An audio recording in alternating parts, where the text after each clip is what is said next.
pas commencé aujourd'hui. Quand nous lisons dans les livres de Genèse, nous voyons que même Sarah, l'épouse d'Abraham, a été kidnappée par Pharaon. Rebecca, la femme d'Isaac, a été kidnappée par Abimelech, roi des Philistins. On voit que dans les temps anciens, c'était l'habitude des gens riches et puissants de prendre les enfants d'autrui et d'en abuser. Rappelez-vous de tous les scandales de pédophilie en Belgique, aux États-Unis, partout en France, un peu dans le monde entier aujourd'hui. Il y a un film d'ailleurs qui raconte cette histoire, The Sound of Freedom. On voit tout un réseau mondial de pédophilie parce qu'on enlève les enfants disparaissent. Il y a plein d'enfants disparus, mais on n'en parle même pas. On n'en parle même pas. Et c'était le cas de Dina. Elle est sortie de ses parents. Elle est sortie. Elle n'était pas censée sortir seule.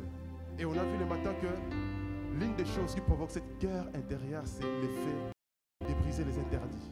Dans le monde, il y a des interdits. Dieu, on ne peut pas faire tout ce qu'on veut. On doit respecter sa parole. Mais il nous laisse le libre arbitre, le choix de choisir. Et est sortie. La Bible nous dit qu'elle est sortie. Cette jeune fille, adolescente certainement, parce qu'elle n'était pas encore mariée. Dans les temps anciens, on se mariait un peu tôt. Il n'y avait pas d'université comme aujourd'hui. Et donc, l'enseignement se faisait à la maison. Elle était jeune. Elle était totalement entière. Une fille bien éduquée. Une fille de la maison. Mais elle est sortie, la Bible nous dit. Premier verset. Elle est sortie. Pourquoi est-ce qu'elle sort? Qu'est-ce qui a poussé Dina à sortir de la maison? Sachant que le monde extérieur est dangereux. Sachant que le peuple qu'elle est partie visiter, c'est un peuple païen qui a une mentalité totalement contraire à la pensée de Dieu. Un peuple qui n'obéit pas à la parole de Dieu. Un peuple qui vit avec les paganismes, c'est-à-dire des cultes païens avec beaucoup de sexualité et toutes ces choses-là que l'histoire nous raconte. Alors, pourquoi est-ce qu'elle va aller voir les filles du pays? Avant de comprendre la psychologie de Dina, comprenons qui est sa mère. Amen. Est-ce que vous êtes là? Yes. On va avancer. Voyons la mère de Dina, c'est Léa. La mère de Dina, c'est Léa. Léa, l'épouse de Jacob. L'histoire de Jacob est assez bizarre. Jacob voulait épouser juste une femme. Mais malgré lui, il se retrouve avec 4 femmes. C'est très compliqué. Quand on lit ça au premier degré, on peut se dire, mais pourquoi est-ce que dans la Bible, il y a la polygamie? Et d'ailleurs, certains trompeurs utilisent ce genre de passages pour prêcher la polygamie. Dire que tu peux avoir plusieurs femmes, c'est faux. C'est totalement diabolique. Mais ici, c'est des textes qui sont très spirituels. Il ne faut pas toujours les prendre au premier degré. Parce que les livres de la Genèse, c'est le livre du commencement. On nous montre les principes, le début de toutes choses. Et donc, ici, nous voyons que Jacob, lorsqu'il se retrouve chez son oncle Laban, il veut épouser Rachel, la fille qu'il a vue. Il est tombé amoureux de Rachel. Comprenez encore une chose qui ne se fait plus aujourd'hui. Rachel, c'est sa cousine. Donc, à ces temps-là, ce n'est pas comme notre temps aujourd'hui. Les mariages se faisaient en famille, tout simplement parce qu'on est vraiment au début de l'histoire de l'humanité. Adam et Ève ont eu des enfants. Si nous sommes aujourd'hui nombreux, c'est parce que les enfants se sont mariés entre frères et sœurs. Au début, c'était comme ça, parce qu'il fallait se multiplier. On ne va pas créer plusieurs êtres humains, plusieurs races. On crée Adam et Ève, et à partir d'Adam et Ève, on est ce que nous sommes aujourd'hui. Et à un moment donné, Dieu a dit, on ne se marie plus entre frères et sœurs. Et à cette époque-là, ce n'est plus le mariage entre frères et sœurs, mais le mariage entre. Parce que dans la même famille, on a la même culture. La spiritualité, c'est très important, la même spiritualité. On ne va pas épouser les gens d'autres familles qui ont d'autres spiritualités. Parce que la spiritualité joue un rôle capital dans les mariages. Et donc, on a vu cette guerre spirituelle, cette guerre intérieure. Maintenant, par rapport à ces textes, nous allons voir ce deuxième aspect que je vais appeler les forteresses, des prisons intérieures. Des prisons intérieures. Et donc, et par ces prisons intérieures, c'est-à-dire que tu es libre, mais à l'intérieur de toi, tu es limité, tu es barricadé par un système de pensée. Système de pensée. Nous sommes tous motivés par nos pensées. Nos pensées nous poussent à l'action. Si je dois marcher, je dois penser d'abord marcher. Pour écrire, je pense d'abord à écrire avant d'écrire. Et chaque jour, nous pensons, nous réfléchissons. Mais certaines réflexions ne sont pas conformes à la pensée de Dieu. Ce sont ce qu'on appelle des faux raisonnements, ce que la Bible appelle des forteresses. C'est ce que la Bible dit dans 2 Corinthiens 10, 4. 2 Corinthiens 10, 4. La Bible dit quoi? Que les armes avec lesquelles nous combattons ne sont pas charnelles, elles sont puissantes par la vertu de Dieu pour renverser les forteresses. Lorsqu'on parle des forteresses, ce sont des systèmes contraires à la pensée de Dieu. C'est-à-dire que Satan, lorsqu'il veut te tenter, au début, il va t'injecter des pensées, des suggestions. Tiens, regarde cette fille-là. Elle est jolie, hein? Tiens, si tu allais lui parler. C'est comme ça. Et puis tu vas parler à la fille. Tiens, si tu faisais ça. Tout ce que tu fais là, c'est dicter. Ça commence par la pensée. Alors, toute pensée qui est contraire à la parole de Dieu, c'est des faux raisonnements. C'est-à-dire que tu peux dire à quelqu'un, regarde, tu lui parles de Jésus, tu lui prêches l'évangile, tu lui expliques que Dieu a tant aimé le monde, il a donné son Fils unique, afin que toute personne qui va croire en lui va avoir la vie éternelle. Mais la personne va te donner un faux raisonnement en te disant, mais tiens, la Bible c'est un vieux livre, la religion, on s'en fout aujourd'hui. D'ailleurs, nous, on est des intellectuels, on ne peut pas croire à un vieux livre écrit par des gens qui nous dictent ce qu'on doit faire, on est libre. Il dit ça qu'il est libre, mais en réalité, il n'est pas libre. Il est en train de penser comme on l'a conditionné par l'éducation qu'il a reçue, par des philosophes qu'il a lus. Il a accepté cette pensée-là, mais qui est en réalité contraire à la pensée de Dieu. Et il croit qu'il est libre, mais en réalité, il est juste dans des forteresses. Il est barricadé par un système de pensée qui l'empêche de croire en Dieu. C'est ce que la Bible appelle des forteresses. Et qu'est-ce qu'il faut faire? Il faut le renverser. Et donc, si nous revenons dans notre histoire, nous allons voir que Dina, ce qui l'a poussée à sortir. Elle qui était une fille qui devait rester à la maison, parce que sortir, tu ne peux pas sortir seule à ce temps-là. Il y avait des brigands terribles. Aujourd'hui, il y a la police. Donc, même un brigand doit réfléchir à la police. Là-bas, il n'y a pas de police. Chacun vit dans son clan, dans des villes. Et donc, lorsque tu te promènes dans la rue, tu es à ta merci. Et c'est très dangereux. C'est pourquoi vous verrez dans les textes bibliques, quand les gens, par exemple, quand vous voyez Jacob qui fouillait seul, quand il a dormi, il a mis des pierres autour de sa tête pour empêcher qu'on le bouffe par les animaux sauvages déjà, ou que si quelqu'un veut les taper, au moins sa tête est déjà protégée. Et ils avaient toujours des bâtons et des couteaux, des armes. C'est pour ça qu'en Amérique, le système de Far West continue. Tu dois avoir une arme pour te protéger, on ne sait jamais. Les Européens ont du mal avec cette culture, mais pour un Américain, si tu n'as pas une arme, tu n'es pas protégé. Tu dois avoir ton arme chez toi à la maison pour te protéger contre des bandits qui tirent sur tout. Et donc, c'est pour ça qu'il y a un débat éternel. Hein. Les gens vont dire, tiens, c'est parce qu'il y a des armes qu'on tue les gens. Et les Américains vont dire, tiens, justement, c'est parce qu'il y a des armes qu'on peut se défendre contre ce fou. Et donc, c'est un cercle vicieux. Et donc, c'était dangereux de sortir seule. Mais alors, elle, vu que c'est une fille, à sa mère, Léa. Léa, c'était une femme, la mère de Dina, qui n'était pas aimée. Comprenons d'abord sa psychologie, on va comprendre Dina, pourquoi elle était motivée de sortir. Léa, c'était sa mère. C'était une femme qui n'était pas aimée par Jacob, parce que Jacob voulait Rachel. Mais par concours de circonstances, par une manipulation de son beau-père, Laban, il se retrouve marié à Léa. Et on lui donne Rachel par après. Léa, on dit qu'elle avait les yeux délicats. Regardez ce que la Bible dit dans Genèse 29, 17. On dit que Léa avait les yeux délicats, mais Rachel était belle de taille et de figure. Donc Léa, c'était une femme, quand tu la vois, Rachel, pardon, elle était belle en tout. Elle avait les formes qu'il fallait. Elle avait les shapes qu'il fallait. Tandis que Léa, on ne précise pas. La Bible n'a pas dit qu'elle était moche. Je lis dans toutes les versions. Elle n'était pas moche. Elle était aussi belle. Sauf qu'on a mis l'accent sur ses yeux. En fait, elle avait les yeux un peu larmoyants. Les yeux un peu rouges parce qu'elle pleurait beaucoup. Elle était mélancolique.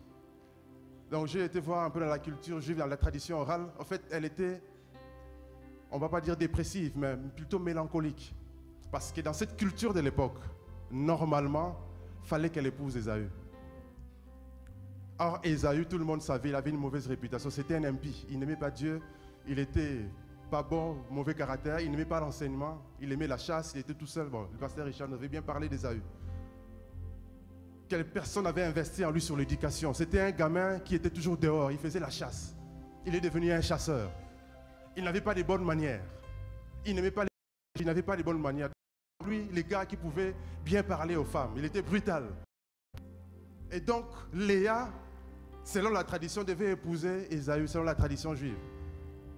Et Rachel devait épouser Jacob. Et Léa, en apprenant ça, C'était presque la déprime. Elle pleurait beaucoup. Elle pleurait, elle priait à Dieu. Et c'est là qu'elle a développé l'intimité avec Dieu.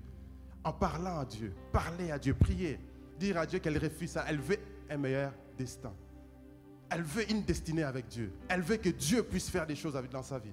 Et c'est là que, par concours de circonstances, elle ne va pas épouser Ésaü. Gloire au Seigneur pour sa vie. Mais maintenant, elle se retrouve rivale avec sa propre sœur. C'est encore compliqué. Et c'est là qu'elle souffre de la comparaison constante.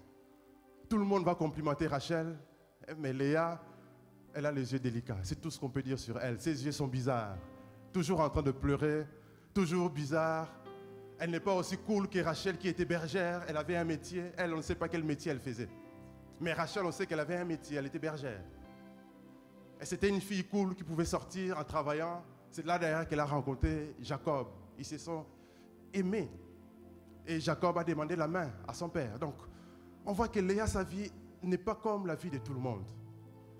Et c'est là que Léa va développer la vie des prières. Vous remarquerez que Léa était constamment en train de prier. Quand on voit ses enfants, quand on voit tous les enfants qu'elle a eu, c'était toujours des noms sur base des prières qu'elle faisait. Toujours sur base des prières qu'elle faisait. Donc Léa priait. Elle demandait à Dieu le secours. Elle était mélancolique. Toujours dans la prière, toujours seule, toujours en train de chercher Dieu, toujours dans le pleur. Et ça, les gens n'aiment pas trop. Pourquoi est-ce qu'elle a fait ça? C'est parce qu'il y avait une douleur. Il y avait une peur de se retrouver dans la vie avec un impie. Mais maintenant que cet épisode est passé, elle est mariée, mais elle se rend compte qu'elle souffre encore d'une autre douleur, c'est qu'elle n'est pas aimée. Elle est rejetée. Elle n'est pas aimée comme il faut. On a tous besoin d'amour. C'est l'un des besoins les plus fondamentaux de l'être humain. On a besoin d'amour. Si vous n'êtes pas aimé dès l'enfance, vous finirez un bandit. D'ailleurs, on dit que Hitler, c'était un gamin qui a beaucoup souffert. Alors, il est devenu trop dur, tellement dur qu'il a dit, il y en a marre, il faut tuer tout le monde. Il a presque incarné Satan. Ce n'est pas encore l'antichrist, mais les gens pourraient dire que c'est la préfiguration de l'antichrist. Tellement que les gars étaient méchants, tellement qu'il était puissant. Il avait une force terrible pour manipuler tout un pays et faire une guerre contre le monde entier. Il était fort. Mais d'où venait cette force-là? La douleur, manque d'amour. Il devient tellement cruel. La cruauté. Dans la Bible, on voit plein d'exemples, comme Jephthé, un enfant qui a été abandonné. Parce que c'était l'enfant que le père a eu en dehors du mariage. Il a été rejeté, il est devenu un bandit. Quand on dit qu'il faisait des raquettes, donc il allait piller. Il était devenu un bandit, dur. Pourquoi? Il a manqué d'amour. Et Léa, il manque d'amour dans le mariage. Pendant qu'il voit sa sœur être aimée, être chouchoutée. Je ne sais pas comment c'était géré à cette époque-là. Mais il y a un texte dans la Bible où on voit que Léa a dû négocier pour avoir une nuit avec Jacob par les mandragores, qui étaient un fruit, il paraît aphrodisiaque, ou encore qui avait des vertus pour donner plus de fécondité. Donc on voit que vraiment, sa vie n'est pas simple. Elle est mariée, mais elle ne bénéficie pas du mariage comme il faut. Et ça peut t'arriver. Tu es marié, mais tu te demandes qu'est-ce qui se passe dans ta vie. Et cette douleur, elle va transmettre ça à sa fille indirectement. Parce que sa fille, Dina, fille de Léa et de Jacob. Sa fille va naître dans cette atmosphère où elle voit sa mère ne pas être aimée. Où elle voit que sa tante, qui en même temps sa rivale, être toujours complimentée. Donc quand on dit belle, là, c'est Rachel. Et elle-même, Dina, elle est belle aussi, mais elle n'est pas au courant qu'elle est belle. Elle croit qu'elle n'est pas belle. C'est pourquoi elle doit sortir pour se comparer aux autres. Parce qu'elle vit la comparaison dans le foyer entre sa mère et sa tante qui est sa rivale, et la rivale de sa mère en même temps. Et ça, c'est des situations qui se passent dans des familles où on vit les injustices. On a parlé des blessures intérieures déjà. On vit du rejet, l'abandon, le manque d'amour. Comment s'en sortir? Cette atmosphère était toxique et négative. Et elle, en tant qu'adolescente, elle a envie d'être aimée aussi, d'être appréciée. Ses frères pouvaient lui dire, tu es belle, mais elle ne croyait pas. C'est là qu'elle a été motivée à aller voir ailleurs qu'est-ce qui se passe. Si l'herbe est un peu plus verte ailleurs. Malheureusement, une décision d'une adolescente, ce n'est pas toujours réfléchi dans tous les cas. Elle oublie que le monde dehors est cruel. Le monde dehors n'est pas aussi gentil qu'à la maison. Même si à la maison, il y a des problèmes. Mais à la maison, dehors, il y a des prédateurs. C'est là qu'elle va se retrouver victime de la prédation. Elle va se faire abuser par un méchant Sichem. Donc par là, nous voyons que, frères et sœurs, on doit faire très attention. On doit faire très attention par rapport à nos vies, nous parents, nous qui sommes parents, à nos enfants, notre relation entre frères et sœurs. Ça ne coûte rien de manifester de l'affection. Parfois, on veut juste montrer de la colère envers son frère, on ne sait même pas pourquoi. Quand vous observez les enfants, parfois, il y a un peu de méchanceté entre eux. Parfois, tu vois des bagarres entre eux. Parfois, ils croient que c'est banal, mais ça touche les cœurs. Et les plus faibles souffrent souvent. Et si on ne défend pas ces plus faibles-là, ils risquent de se sentir rejetés dans sa propre maison. C'est là où un petit comme Joseph va se retrouver méprisé par toute sa famille.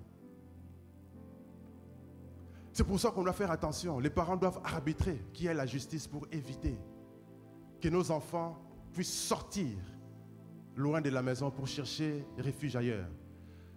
Donc ce mot sortir de Dina, c'est vraiment comme si Dina voulait fuguer, partir voir ailleurs qu'est-ce qui se passe. Elle est sortie sans permission. Elle a dû se cacher pour faire cela. Et aujourd'hui, nos enfants sortent aussi. Ils peuvent sortir virtuellement. L'enfant est à la maison avec son téléphone, mais il est déjà dans le métavers. Il est déjà en train de voir autre chose. L'enfant est déjà en train de partager des nudes sans que les parents les sachent. L'enfant est déjà en train de prendre des rendez-vous avec des gens qu'elle ne connaît pas, en train de chatter avec des inconnus. L'enfant est sorti. Et le téléphone devient son refuge par rapport aux bas lettres. Et c'est là qu'on se retrouve face aux prédateurs. Et c'est là où on doit faire attention, frères et sœurs. C'est pour ça, parents, il faut contrôler ce qui se passe sur le téléphone de vos enfants. Sans la dictature, mais il faut mettre des filtres au réseau de la maison. Ah oui, il faut les faire. La confiance n'exclut pas le contrôle, comme on dit. Tu n'as pas besoin de fouiller les messages, mais il faut mettre des filtres. Il y a des sites qui ne doivent pas passer chez toi à la maison. C'est important de faire ça, parce qu'un enfant, c'est un enfant. C'est pour ça que le mot enfant existe. Parce qu'il ne voit pas tous les paramètres, il ne voit pas l'image globale, il voit juste son droit et son envie. Et il oublie les conséquences. Et on doit faire attention. Et alors, qu'est-ce qui fait qu'on sort? C'est parce que la pensée, l'atmosphère crée la forteresse, crée cette ambiance en disant, il faut vraiment que je quitte ici, il faut vraiment que je quitte cet endroit, il faut vraiment que je quitte cette maison, il faut vraiment que je quitte cette maison. Certains attendent 18 ans, aller à l'université, loin des parents pour être en paix, entre guillemets. D'autres passent à l'action en adolescence, c'est là où il y a les enfants qui fuguent. Ils fuient la maison, la souffrance. C'est terrible. Ça, c'est motivé par des forteresses, des pensées qui parlent à tes oreilles, des pensées. C'est tellement fort que ça te pousse à l'action. Mais tu passes à l'action en faisant ce qui n'est pas conforme aussi à la parole de Dieu. Parce que la fille devait rester en sécurité pour sa sécurité, pour son avenir. Mais en même temps, on voit qu'il y a des forteresses partout. Les méchants, Sichem, lui aussi, il est conduit par des forteresses. Il y a des païens dans ce monde, quand ils voient une fille, ils voient juste une opportunité d'abuser de la personne. Il y a des dragueurs professionnels. Je me rappelle quand on était jeunes ados, on avait un gamin, un collègue de classe. Je n'ai jamais vu un dragueur comme ce garçon-là. C'était les dragueurs des dragueurs. Il était très très fort. Donc on rentre j'étais en Afrique, donc on rentrait à l'école à pied. Et donc on rentre tranquille. Il est avec nous, il est déjà devant nous en train de draguer une fille. Il drague. Et puis à un moment donné, il voit là-bas, de l'autre côté de la route, une autre fille encore plus belle. Il laisse la fille traverser. Il va draguer encore. La fille allait par là, lui aussi va par là. À un moment donné, il reste là-bas, il traverse, il revient encore. Donc ces gars-là, il était dans des forteresses. C'est démoniaque. Mais ça commence par la pensée. Donc il ne peut pas rester tranquille. Il est à l'intérieur tellement troublé, mais en plus de ça, des forteresses. Donc il est emprisonné. Il ne peut pas rester tranquille sans être avec des filles. Et pour lui, c'est bien. Il avait du succès à l'école. Il avait du succès. C'était les tombeurs. Mais en réalité, il est emprisonné. Il est barricadé. Il est barricadé. Il ne peut rien faire que faire. Et quand un enfant est comme ça, il ne peut pas réussir en classe. Et je me rappelle, il avait peut-être 4 ans de plus que moi, je crois. Mais on était dans la même classe. Il a tellement doublé. Parce que l'intelligence est bloquée. Comment est-ce que tu vas réussir? Tu ne peux pas. Il était déjà plus âgé. Il avait l'intelligence. Il comprenait des choses. Mais il ne pouvait pas travailler parce qu'il passe son temps à draguer, à courir après les filles. Et donc, il ne peut pas réussir. Sa vie est bloquée, barricadée par un système de pensée qui l'empêche de vivre. Et tout ça, ça se passe où? À l'intérieur. Lui, il croit qu'il est bien. Mais en réalité, il est emprisonné à l'intérieur de lui-même. C'est pourquoi il faut sortir des prisons. Mais ça peut être toutes sortes de prisons. À chaque fois qu'on écoute la parole de Dieu, la parole de Dieu nous dit, fais telle chose, et qu'on refuse de le faire, on désobéit, c'est parce qu'il y a une forteresse, une pensée qui te dit non. Quand Dieu te dit pardonne, une pensée va te dire non, regarde ce qu'il m'a fait. Regarde comment il m'a parlé. Regarde comment il m'a manqué de respect. Regarde comment il me traite. Je ne peux pas pardonner. C'est une forteresse qu'il faut renverser. C'est une forteresse. Tu es emprisonné. Tant que tu ne pardonnes pas, tu es en prison. Tu crois être libre, mais tu es emprisonné, barricadé. Il faut renverser cela. Changer les raisonnements. Alléluia. Il faut renverser cela. Parce que quand on ne fait pas, on se fait du mal à soi-même. Les enfants d'Israël, ils étaient dans des forteresses. Ils sont sortis de l'Égypte, mais comme certains disent, l'Égypte n'est pas sortie d'eux. Imaginez, vous étiez esclave en train de faire des travails durs. Dieu vous sort de là. Vous êtes dans un désert. Mais en réalité, ils ne vivaient pas les déserts. Parce que la nuit, ils étaient chauffés par une colonne de feu. Les jours, il y avait une nuée qui rafraîchissait. Donc, ils ne vivaient pas vraiment les déserts. Et il y avait des miracles. Ils mangeaient la nourriture sans cuisiner. La nourriture tombait du ciel tous les jours. Quand ils avaient soif, il y avait l'eau qui sortait du rocher. C'est vrai qu'ils n'avaient pas la viande comme ils souhaiteraient, mais ils avaient tout ce qu'il fallait pour vivre. Mais il y avait la pensée des forteresses. Et ils étaient là en train de râler, de bouder Dieu, de provoquer Dieu, au point que des jugements de Dieu tombaient sur eux.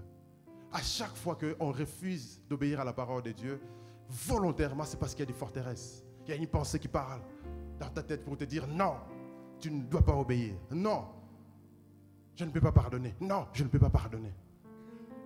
Non, cette fille-là est trop belle. Il faut que j'aille. Il faut que j'aille avec elle. Il faut que je sorte avec elle. Il faut que je sorte avec elle. Et des gens comme ça, il y en a même à l'église. Je me rappelle quand on était vraiment des enfants à l'église de mes parents, l'église protestante. C'était une église, il y avait plein de chorales. Donc, souvent, les samedis, il y avait ce qu'on appelait des soirées musicales. Et chaque chorale chantait. Et là, il fallait voir des stars choristes face aux filles. C'était terrible. Et là, tu vas voir des filles en disant, ce gars-là est trop beau, il faut vraiment que je sorte avec elle. Quelques temps après, et on voit la fille avec les gars. Et encore quelques temps après, on voit la fille avec un gros ventre. J'étais enfant, mais j'observais, parce que moi, je suis très observateur, et je voyais des phénomènes comme ça. C'est terrible. Ça, c'est des forteresses. Ils sont à l'église, mais ils se comportent comme des païens. Pourquoi? Des forteresses. Ils n'obéissent pas à la parole. C'est comme des barricades. Quand tu parles, là, ça sort de l'autre côté, ou ça n'entre même pas. Comme le dos d'un canard. Tu peux verser l'eau, mais ça glisse. Ça n'entre pas. C'est des forteresses. Il faut les renverser aujourd'hui. Il faut vraiment se dire, non Seigneur, je m'abandonne à toi. Change ma vie. Il faut que j'obéisse à ta parole. Parce qu'à chaque fois que, à l'intérieur de moi, je boude contre la parole, je fais ce que je veux, je suis emprisonné. Je ne suis pas libre. Or, le Fils de Dieu nous a affranchis pour qu'on soit libre.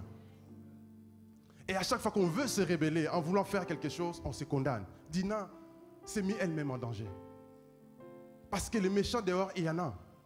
Ils attendent des victimes. Et les victimes faciles, c'est quoi?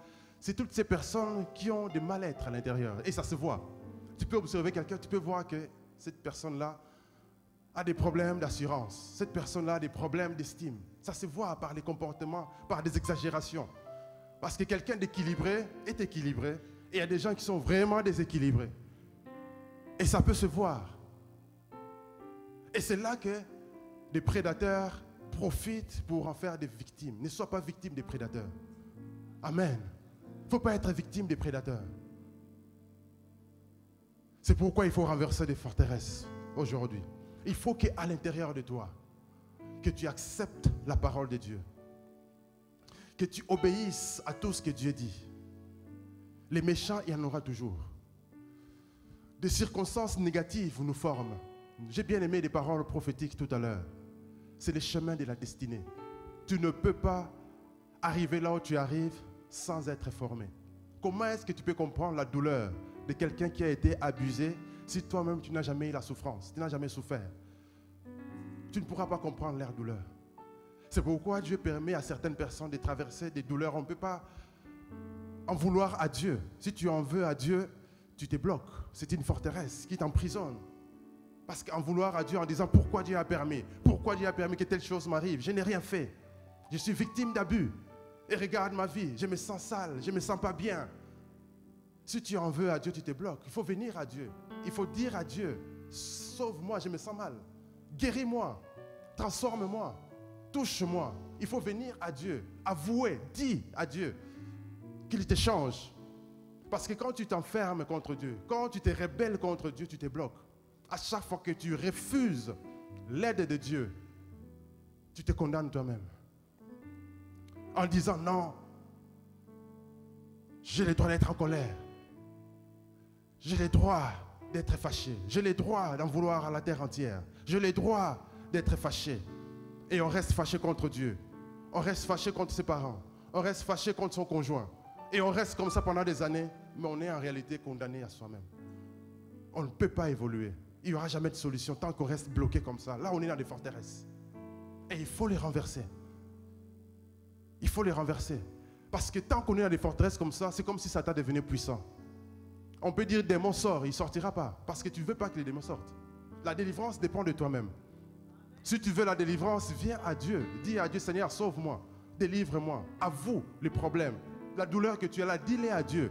Déverse, dépose les fardeaux devant Dieu. Parle à Dieu. Et il va te guérir. En faisant cela, il te guérit, il te touche. Et tu verras que ta vie va basculer. Les choses vont commencer à changer. Ta manière de voir les choses vont changer. Mais tant qu'on se dit non, il faut que je sorte de cette maison. Non, il faut que je divorce. Non, il faut vraiment que je quitte cette maison. Non, non, non, il faut vraiment que je me fasse un enfant moi-même parce que mon âge est avancé. Si je reste comme ça, je n'aurai jamais d'enfant. Et c'est là où on voit des sœurs, même chrétiennes, se faire leur enfant toutes seules. En allant dans les banques, on prend la sémence, on s'injecte et puis on se fait un bébé tout seul.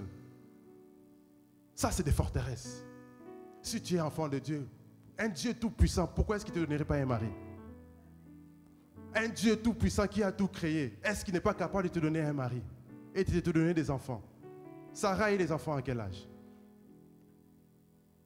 C'est là où les forteresses t'injectent des pensées tellement mondaines, où tu ne réfléchis plus selon la parole de Dieu.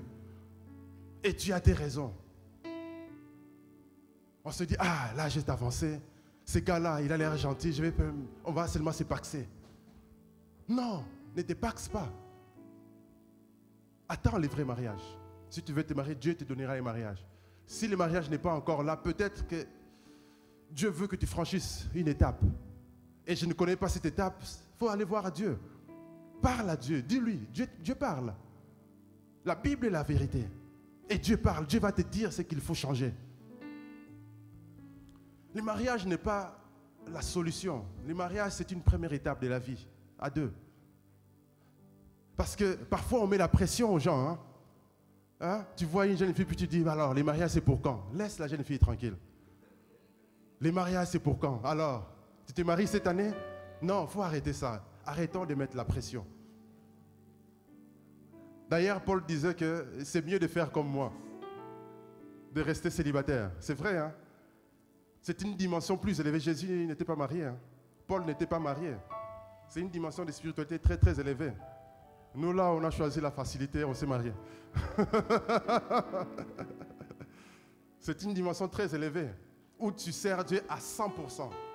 Tu n'es pas à moitié à la maison, en famille, tout ça là, à moitié à Dieu. Non, là, tu es à 100% à Dieu. Et c'est ce que Paul encourage justement. Et il y a des gens qui sont appelés pour ça. Il ne faut pas qu'on force les gens à se marier absolument. Il y a des gens qui ne pensent pas au mariage, qui aiment juste servir Dieu. Laissons-les tranquilles, servir Dieu. Amen. Parce que parfois c'est des forteresses. On met la pression aux gens pour rien, c'est des forteresses. Laissons Dieu gérer les gens. On est tous différents. Et nous sommes dans un temps différent. Il faut que Dieu lui-même nous guide chacun dans sa destinée pour qu'on entre chacun. Faire ce que Dieu a pour nous. Amen. Parce que sinon, on provoque des guerres intérieures comme on a vu au premier culte. Et après, ça va devenir des forteresses. Quelqu'un va se faire son mariage virtuel dans sa tête. Il finira par se dire, tiens, je vais moi aussi finalement me marier. Et puis, vous allez être là et puis vous attendez seulement, oh, telle sœur s'est mariée à Las Vegas. On voit seulement des photos sur Insta. Et elle s'est mariée. Mais quel mariage? Parce qu'il y a une telle pression que les gens sont prêts à tout. Prêts à tout. Arrêtons de mettre la pression. Soyons bienveillants. Chacun doit vivre sa vie selon Dieu. On n'aura pas tous la même chose en même temps. On n'aura pas tous la même chose. On n'aura pas tous la même chose. C'est là que, frères et sœurs, faisons attention dans nos familles, à l'église. Faisons que nos familles et l'église soient des lieux safe. Parce que si la maison n'est plus safe, l'église n'est plus safe, alors les gens vont quitter l'église. Ils vont aller dans le monde. Et nous refusons cela au nom de Jésus. Il faut que nous soyons bienveillants. Il faut que les gens voient l'amour. D'ailleurs, c'est comme ça qu'ils sauront. Le monde saura que nous sommes enfants de Dieu. Amen. Et quand on est jeune, ne crois pas que tes parents te détestent. Parce que parfois, les jeunes sont aussi dans leur monde virtuel. Dans leur forteresse. Parce que tu voulais ta PS5 et que tu n'as pas eu ta PlayStation 5, tu crois que tes parents te détestent. Parce que tu n'as pas eu ton iPhone 15, tu crois qu'on te déteste. C'est rien. Moi, j'ai un vieux téléphone, ça marche, hein? Et j'ai fait plein de choses avec. Je ne suis pas moins que vous. Tant que mon téléphone fonctionne bien, pourquoi est-ce que je dois changer? Gaspiller mon argent pour rien. J'ai des choses à faire avec mon argent. J'ai des choses à faire avec mon argent. On doit construire le royaume de Dieu. Il y a des choses plus prioritaires. Mais l'année prochaine, je suis obligé de changer de téléphone parce que ma fille va avoir un téléphone aussi. Alors, il faut que je lui lègue et que je prenne un autre. On verra, on va s'arranger. Parce qu'elle, elle veut le tout neuf. Ah oui, c'est des enfants. Ils veulent toujours le tout neuf. Maintenant, il faut lui expliquer que ce n'est pas ça qui fait ta valeur. Tu peux avoir ça comme ton papa et ça ne te change pas. Mais les enfants ont du mal avec ça, c'est des forteresses. Sois à l'aise. Même si tous tes amis sont en Nike, toi, tu viens avec tes chaussures sans marque, sois à l'aise. Ta valeur, c'est Dieu qui est à l'intérieur. Ta valeur, c'est Dieu.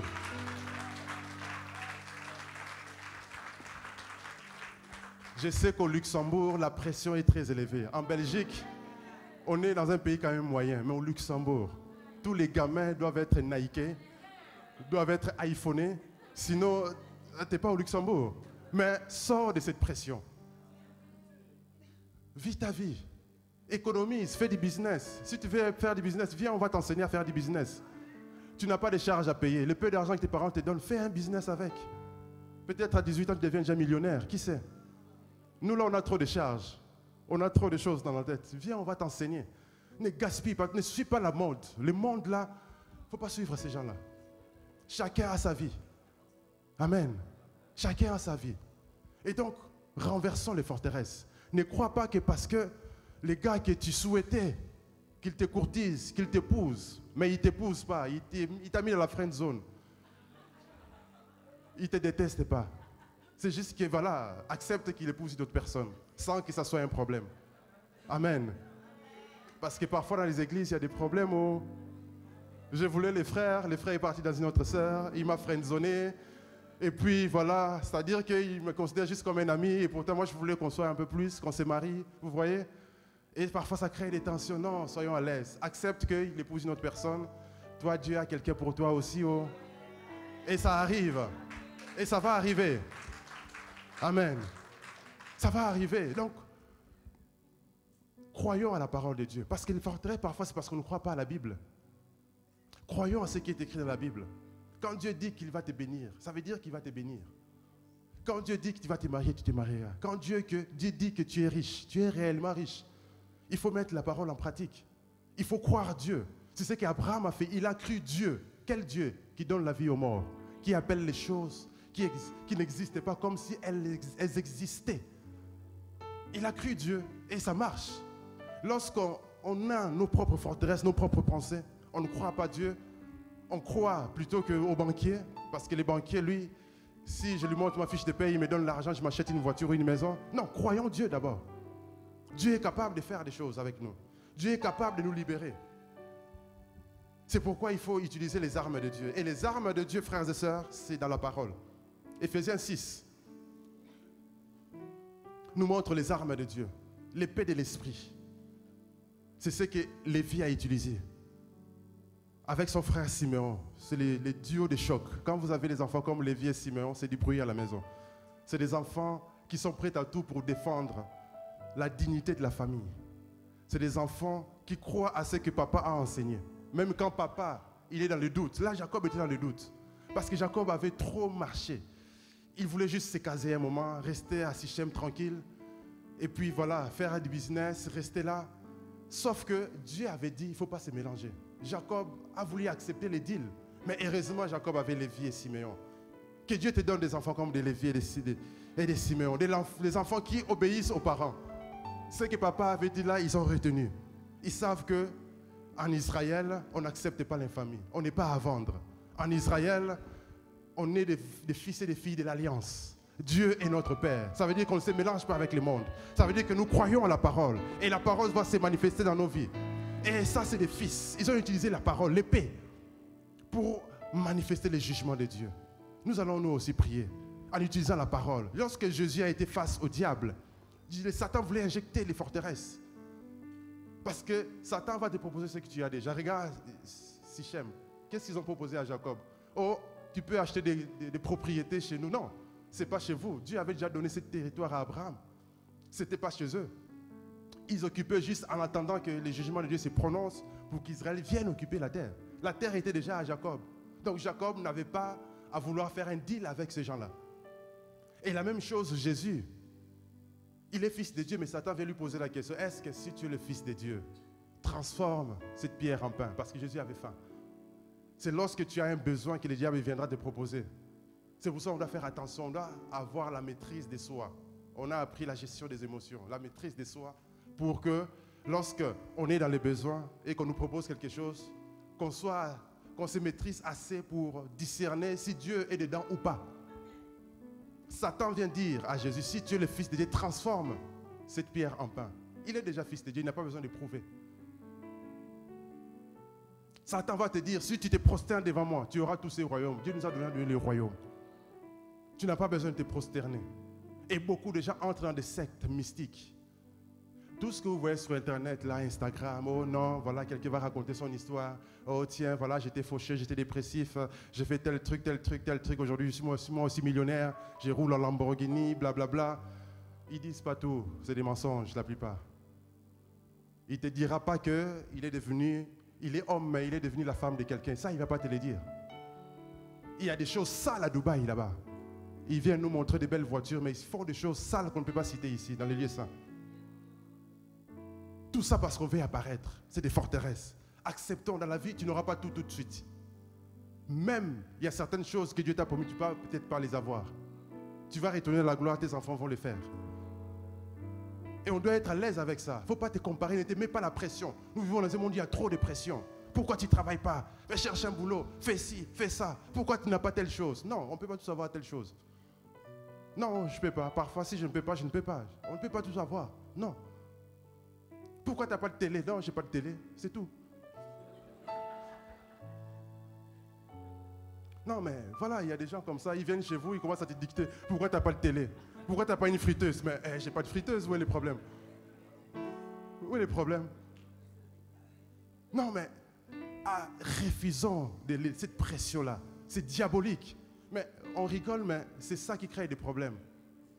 C'est ça qui nous crée des problèmes, c'est des forteresses. Lèvons-nous, frères et sœurs, nous allons prier.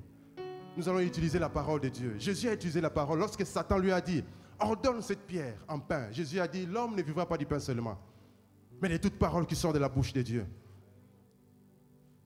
Lorsque Satan a dit à Jésus, prosterne-toi devant moi et adore-moi. Il est écrit, tu adoreras le Seigneur ton Dieu et tu lui serviras seul.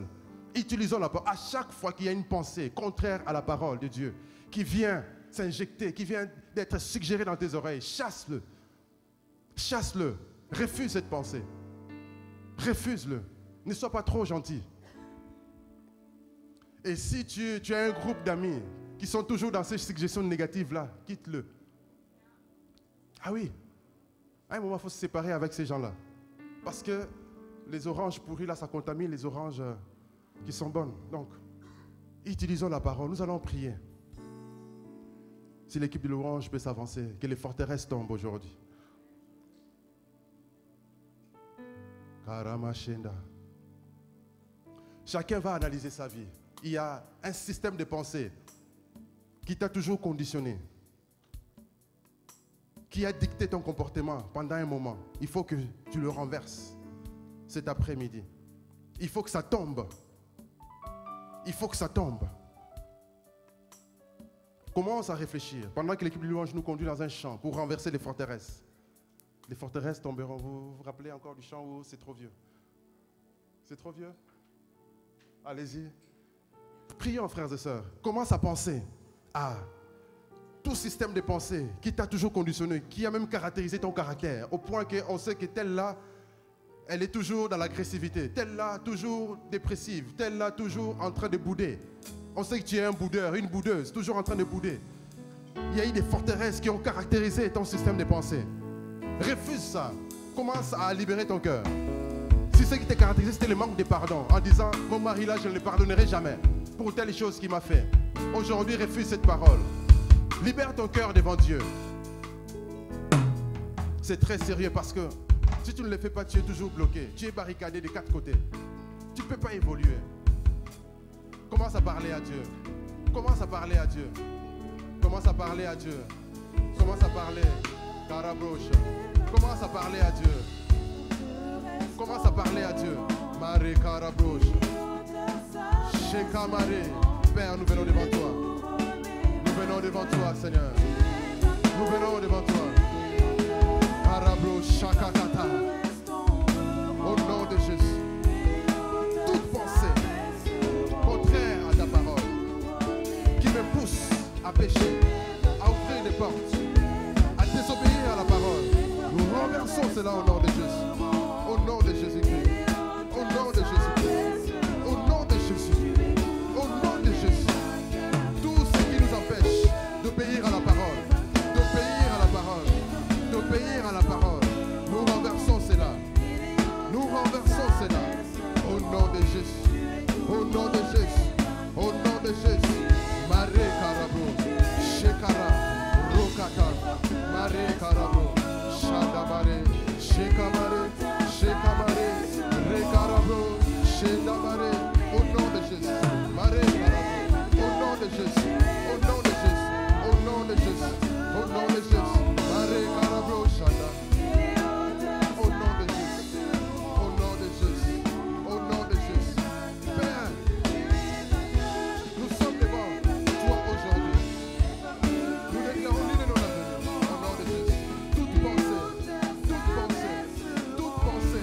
Toute pensée contraire qui a caractérisé mon frère, qui a caractérisé ma soeur, qui l'a conditionné dans des barricades, dans des prisons d'intérieur, je le renverse. Je renverse cela. Je renverse cela.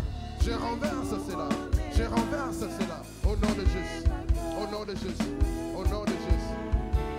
Au nom de Jésus. Si tu as besoin de la prière pour que Dieu t'aide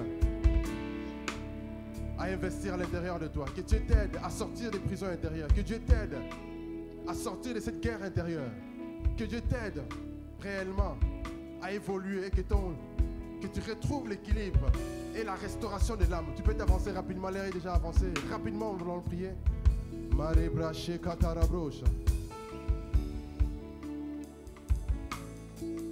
Pendant que l'équipe de louange continue de chanter ces chants, la Bible déclare que Dieu restaure notre âme. L'âme est restaurée lorsqu'il est remis à l'état neuf, comme Dieu l'avait créé. Comme Dieu l'avait créé. Lorsqu'on est dans les barricades, lorsqu'on est dans les forteresses, on ne fait pas la volonté de Dieu. Or, Dieu veut que tu fasses sa volonté. Dieu veut que tu fasses sa volonté. Au nom de Jésus. Marie Bracarabroche. Au nom de Jésus. Marie Cacarabroche. Au nom de Jésus. Nous allons prier pour que l'âme soit restaurée. Que tu trouves la force de pardonner. Que tu trouves la force d'avancer. D'obéir à la parole de Dieu. Alléluia. Maman pasteur. à prier. Pasteur Yohan, nous allons prier rapidement pour que l'âme soit restaurée. Alléluia. Au nom de Jésus.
vainqueurs, nous sommes vainqueurs.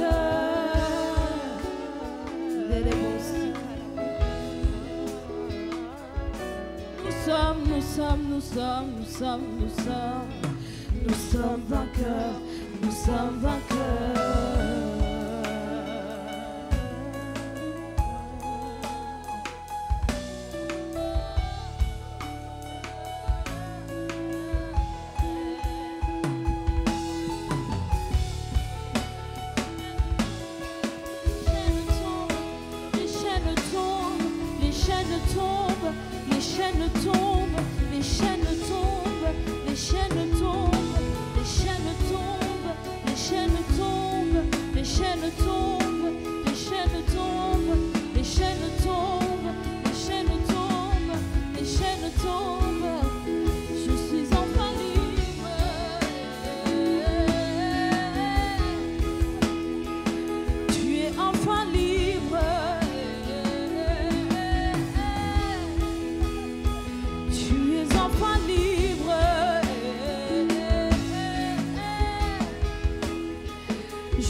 Je suis enfin libre.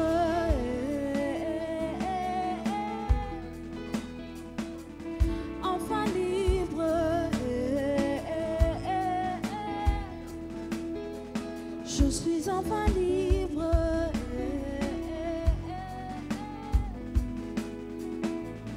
Enfin libre. Indélébile sainte.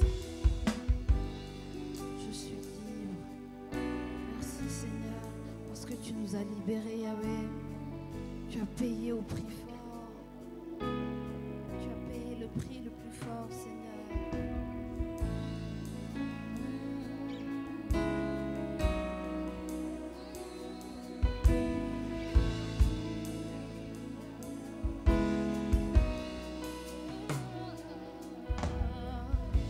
Que tous les autres noms disparaissent.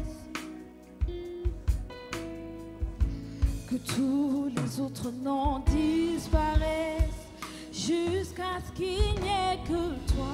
Que tous les autres noms disparaissent. Jésus prend ta place. Jésus prend ta place. Que tous les autres noms disparaissent. Tous les autres noms disparaissent. Que tous les autres noms disparaissent jusqu'à ce qu'il n'y ait que toi. Que tous les autres noms disparaissent. Jésus prend ta place. Jésus prend ta place. Jésus prend ta place. Que tous les autres noms.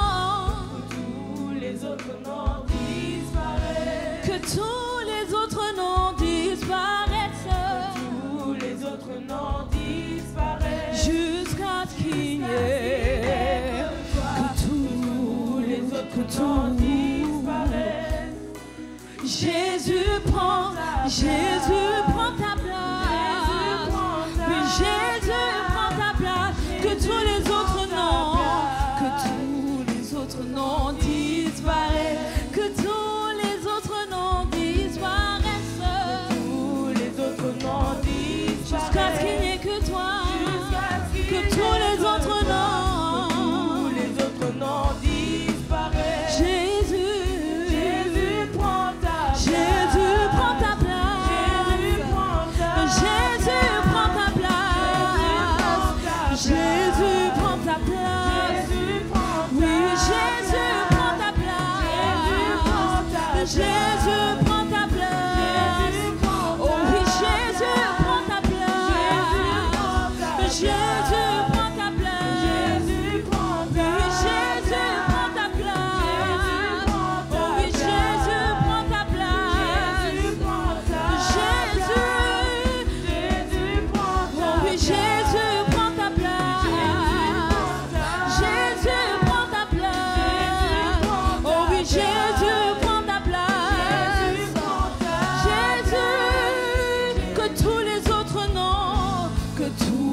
les autres noms disparaissent. Que tous les autres noms disparaissent.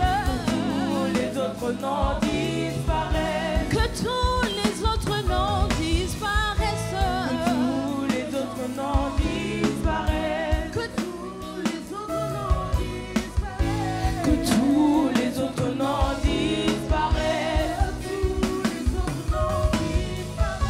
Que tous les autres noms disparaissent.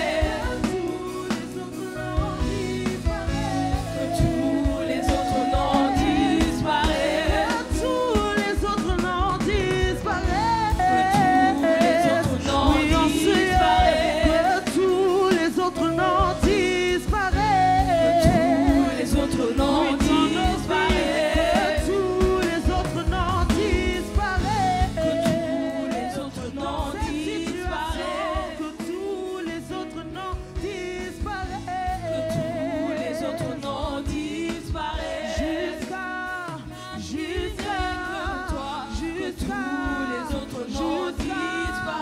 Jusqu'à tous les autres noms disparaissent. Jusqu'à qu'il n'y ait que toi. Que tous les autres noms disparaissent. Oui, dans le nom de Jésus. Que tous les autres noms disparaissent. Oui, dans le nom de Jésus. Ces noms, oui, disparaissent. Jusqu'à ce qu'il n'y ait que toi. Jusqu'à ce qu'il n'y ait que toi. Jusqu'à ce qu'il n'y ait que toi. Oui, dans nos vies, oui, dans nos familles. Oui, dans l'église, dans la jeunesse. Jusqu'à ce qu'il n'y ait que toi. Que ton règne vienne, ta volonté soit faite. Oui, sur la terre comme au ciel. Jusqu'à ce qu'il n'y ait que toi. Jusqu'à ce qu'il n'y ait que toi. Oui, jusqu'à ce qu'il n'y ait que toi. Oui, jusqu'à ce qu'il n'y ait que toi.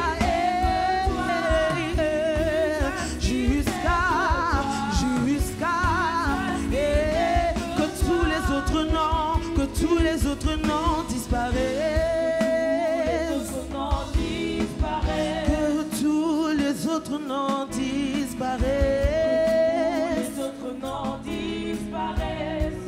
Jusqu'à ce qu'il n'y ait que toi. Que tous les autres noms. Disparaissent. Que tous les autres noms disparaissent. Tous les autres noms disparaissent. Jusqu'à ce qu'il n'y ait que toi.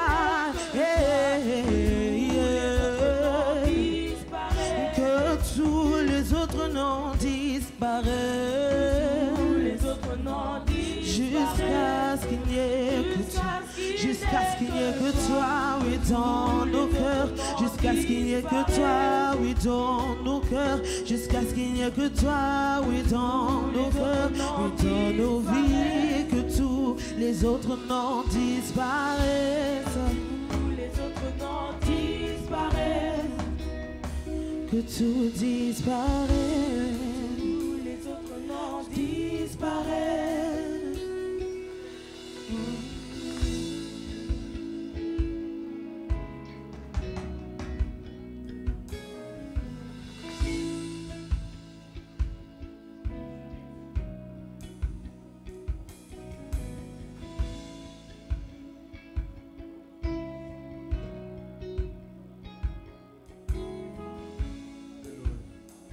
Merci Seigneur.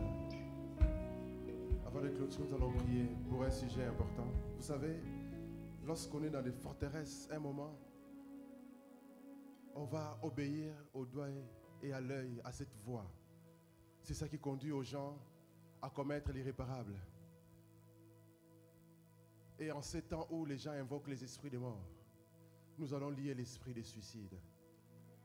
Nous allons lier cet esprit. Nous allons nous lever comme une armée au nom de Jésus. C'est pourquoi, frères et sœurs, il faut refuser ces voix qui parlent aux oreilles. Il faut demander de l'aide ne faut pas avoir peur. Personne ne va vous juger. Nous sommes le peuple de Dieu. Lorsque vous avez mal, c'est tout le corps qui a mal. C'est pourquoi lorsque vous parlez à votre problème, au pasteur, au responsable, c'est pour qu'on prie pour une solution. Et Dieu est le Dieu qui répond à la prière. C'est pourquoi nous allons lier cet esprit des suicides, des limitations qui veulent réprimer la vie, supprimer la vie des jeunes gens. Tout ça, c'est des forteresses. Nous allons lier cet esprit, l'envoyer dans les lieux arides, et que nos jeunes gens soient libérés, libres, pour entrer dans leur destinée. Prions comme une armée au nom de Jésus. Nous renversons au nom de Jésus l'esprit de suicide, l'esprit de mort par suicide qui pousse les jeunes gens à te tuer. Certains même à tuer les autres avant de commettre l'irréparable. Nous réprimons cet esprit au nom de Jésus. Au nom puissant de Jésus-Christ. Au nom puissant de Jésus-Christ. Au nom puissant de Jésus-Christ. Nous lions cet esprit. Nous lions cet esprit. Cette forteresse soit renversée. Soit renversée. Soit renversée. Dans le nom de Jésus. Dans le nom puissant de Jésus. Dans le nom puissant de Jésus. Nous lions cet esprit. Nous lions cet esprit au nom de Jésus-Christ, au nom puissant de Jésus, au nom puissant de Jésus-Christ, au nom de Jésus, au nom de Jésus-Christ, au nom puissant de Jésus. Cet esprit soit lié, envoyé dans les arides, au nom de Jésus, par le feu, par le tonnerre. Nous lions cet esprit de suicide et que les jeunes gens soient libérés, soient libres d'entrer dans la destinée, libres de servir Dieu, libres du regard des autres, libres, Karabro Shanda, toute prison qui barricadait les gens pour les pousser à la mort. Marie Kata, nous lions cet esprit au nom puissant de Jésus-Christ. Au nom puissant de Jésus-Christ. Au nom de Jésus. Au nom de Jésus. Nous proclamons la libération. Nous proclamons la libération. Nous proclamons la vie. Nous proclamons la vie. Et nous lions l'esprit des morts. Nous lions l'esprit des suicides. Tout esprit qui parlait aux oreilles se taise à jamais. Que ces forteresses soient renversées au nom de Jésus, au nom de Jésus-Christ. Et nous proclamons la libération de chaque jeune ici représenté au nom de Jésus. Et nos vies ne seront plus jamais les mêmes. Parce que Seigneur, tu nous libères, on est libre. Et nous proclamons que nous sommes libres. Et nous lions les puissances des ténèbres. Satan, le sang de Jésus parle contre toi. Nous aspergeons le sang de Jésus. Que la voix du sang parle. Que la voix du sang de Jésus parle. Nous aspergeons le sang de Jésus sur la jeunesse, sur chaque jeune. Au nom de Jésus, nous aspergeons le sang de Jésus-Christ. Le sang de la nouvelle alliance. Le sang de Christ. Au nom de Jésus. Au nom de Jésus-Christ. Au nom de Jésus-Christ. Au nom de Jésus-Christ. Au nom de Jésus-Christ. Au nom puissant de Jésus. Merci Seigneur. Merci Seigneur pour la victoire. Au nom de Jésus-Christ. Nous proclamons que nous sommes libres en Christ. Les fils de Dieu nous ont affranchis. Et nous sommes réellement libres en Jésus-Christ. Christ nous a affranchis. C'est pour la liberté. Nous ne serons plus jamais sous le joug de l'esclavage. Nous ne serons plus jamais sous l'emprise des forteresses. Nous renversons cela. Et que la jeunesse des Chanel soit libérée. Au nom de Jésus. Au nom puissant de Jésus. Merci Seigneur. À toi soit l'honneur, la gloire et la puissance. Au nom de Jésus. Acclamons le Seigneur.